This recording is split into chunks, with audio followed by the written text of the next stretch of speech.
Let's talk about speaking now. You told me you've taken the test 2 times. How long does the speaking test last? Do you remember? Well, around 15 minutes. And what did you think of the speaking test? I thought it was easy, but then I was kind of nervous at first. All right. It is easier, probably the easiest part of the exam. And you said you were a bit nervous at first, and that's quite common. Most people are nervous. As a matter of fact, when they come in to take these speaking tests, that's usually the first thing they say. I'm really nervous. All right, now, first of all, I would say it's very important to remember this is not a knowledge test. It's a speaking test. So we're not asking you questions just for the answer. The answer isn't really important. It's about how you speak. So the important point here is that you speak a lot. The more you speak, the better. Short answers will not help you. You'll get lower scores if you give short answers. You need to speak. Let's look up here. We give you 4 scores for speaking. The first one, fluency and coherence. Fluency basically, this is a willingness to speak, to talk, to give good answers. Coherence just means it makes sense. Most people make sense. Try not to jump around too much and say the end and then the beginning, talk in a normal way. But the main thing about this is a willingness to speak, to talk, to give good answers. The longer, the better. If the examiner stops you at times, that's not a problem. That just means the examiner has to go to the next question. We don't want you to spend too much time talking about one topic. We have to give you different topics. So that's not a problem if the examiner says, thank you, that's fine. That means you said plenty. Problem is when the examiner keeps saying why not? That means the answers are too short. Right? And remember, there are no right or wrong answers here. And we're not listening for the answer, we're listening for how you speak. So the first one, fluency and coherence, it's about willingness to speak, to talk, to give good answers. The second one, like in the writing, lexical resource, it's about your vocabulary. Are you using good words to describe what you're talking about? The good news about this one, there's no spelling in the speaking test. The grammar is going to be also similar to what it was in the writing. We're going to be using simple present, simple past most of the time. One exception might be in the beginning. If we ask you, for example, we ask about what you do you work or are you a student? Some people might say, I work as a dentist at Pharmacia Hospital. I've been working there for the past 10 years, right? I've been working there present perfect continuous. When we use it from a past time to the present. That's probably the one exception when you might use a different tense. But most of the time you're going to be using simple present, simple past, occasionally future. Also, the sentence structure is also going to be more compound, complex sentences. You're not going to, you could start answering a question with a short sentence, but then you would elaborate and speak more about it. So most of your sentence should be compound, complex sentence, not simple sentences. But, with the exception of, let's say, short, quick answers, and then you elaborate, talk about it, give examples, things like that. The last one is pronunciation. Are you pronouncing the words clearly? Can we understand you? A big problem for a lot of people is speaking too fast. And this usually comes from their own mother tongue. If you're from a country or language group that speaks fast, you're probably going to speak fast in English, but you need to slow down. That's very important. Do not speak too fast. All right. Now, let's go on and talk about the different sections. As I mentioned before, the first part, you get a question. It could either be the one about what you do you work, or are you a student, or it could be about where you live. And that could be, do you live in a house or an apartment, or it could be a question about which town or city are you from. It changes from time to time, slightly, according to which book we're using. I'm going to give you an example of two answers, and I want you to tell me which one you think is the better answer. Candidate will get, both candidates that I give you an answer for are going to be from the same question. Let's talk about where you live. Do you live in a house or an apartment? And speaker one says, I live in a house. All right. Speaker two says, I live in a house with my family. There are 5 of us, my wife and I and our 3 children.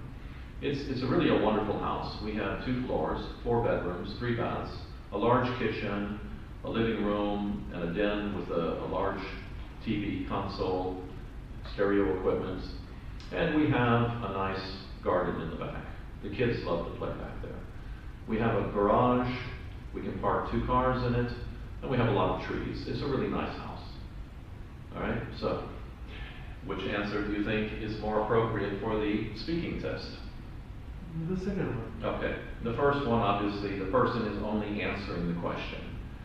The second person is answering the question by talking about it, giving examples, and speaking about it. In other words, willingness to speak, to talk, to give long answers, right? You don't give short answers for these questions. It's not about the answer, it's about how you speak. All right, now,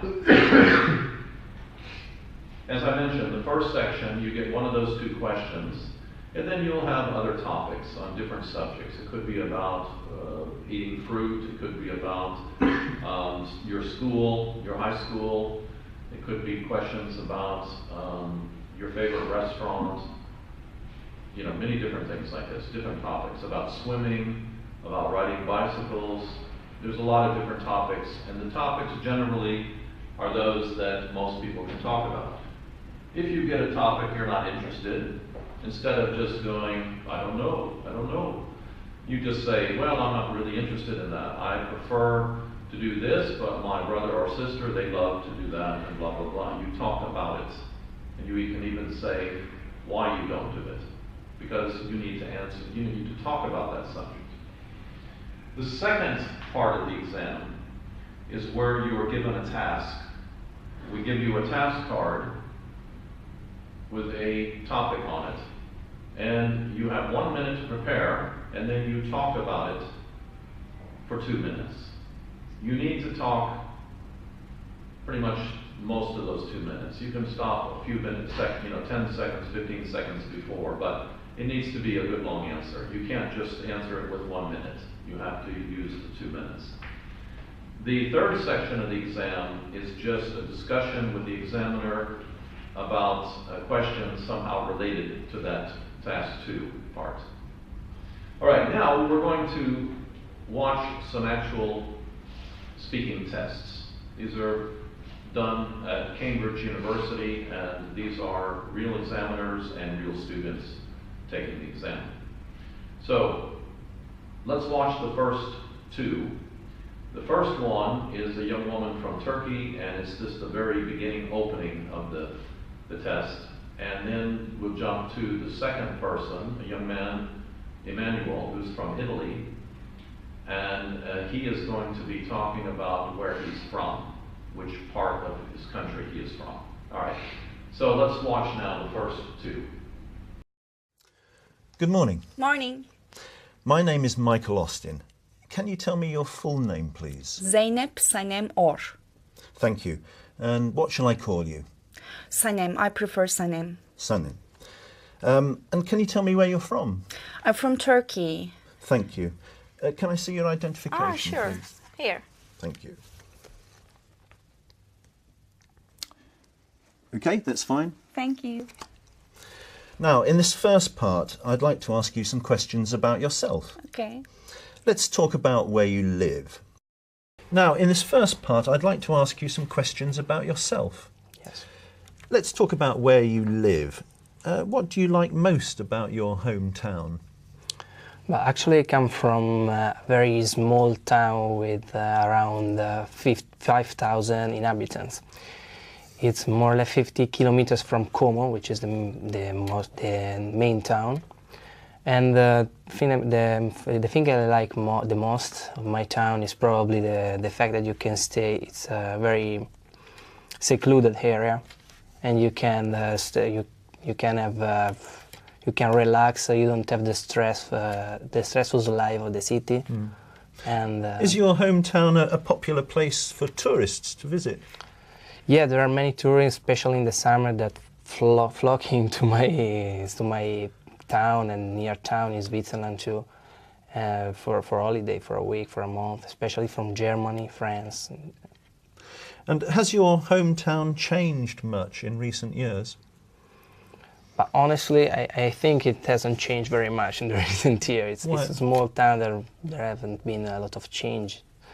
But now there are not many people coming to my town as there were in the 80s. In the 80s it was very popular to come there, especially from Holland. All right. What did you think of, let's talk about Emmanuel. What did you notice about the way he was speaking? He had a lot of short pauses, and he was looking up a lot, maybe looking up for right words. Okay, yeah, he was, you know, his fluency, he was speaking, talking, but he was thinking a lot, he was looking around. I think you're right, you know, he was often looking up like this, he was trying to think of the words. He did have somewhat a willingness to speak, but it was a little bit choppy, and he was thinking a lot about the next words, and, you know, he had, let's say, if, you know, these are based on, the scores are from 0 to 9. I would say, just based on this short part, and I wouldn't give him this score for the whole exam because I haven't seen his whole exam, but just based on this part, he's probably around a band 6 for the fluency. And he is thinking a lot about this. All right, now let's look at another example. This is a young woman named Saida. So let's watch this, and I want you to tell me what you think about her responses. So now we're going to look at CG3.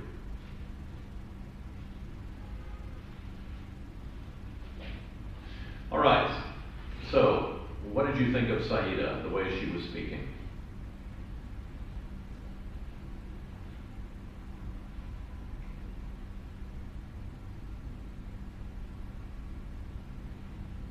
It's in the middle. I prefer. Yeah, okay, all right. Oh, okay, all right. All right, hold on, we'll have to cut that part, the middle, this last few seconds out. All right, let's talk about Saida. She tended to repeat the same words over and over again. What did she repeat too often? I prefer. All right, she started many sentences with I prefer. You'll notice she was a lower level, let's say, than Emmanuel. She is always looking for words. She uses simple sentences, and if you watch, actually, I've seen her entire exam on the video, and this is probably the best part of her exam because it's the beginning. She's at a lower level, so she becomes mentally tired as it goes on because, you know, her level of English is not very high. This is actually the best part of it. But she does have a tendency to repeat the same things she says. She begins many of her answers with I prefer. So she's at a lower level. All right, now, let's look now at a task 2, part 2. This is where the person is given a task card. We're going to listen to a young woman named Melanie, and she is going to have the topic to talk about a time when she helped someone. All right, now what's interesting about her is that on her task card, she has the task, and it says what you should say, what you should talk about. And she is going to refer to those as she goes. Now this is important because most people don't do this. You have the task, it's given to you, and it's in a box, and it tells you what the topic is, and then it gives you 3 or 4 different points you should talk about.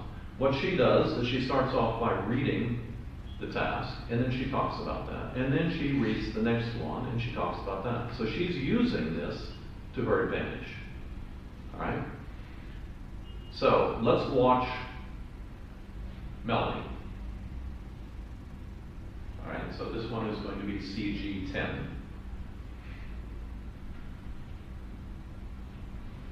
All right, so what did you think of Melanie?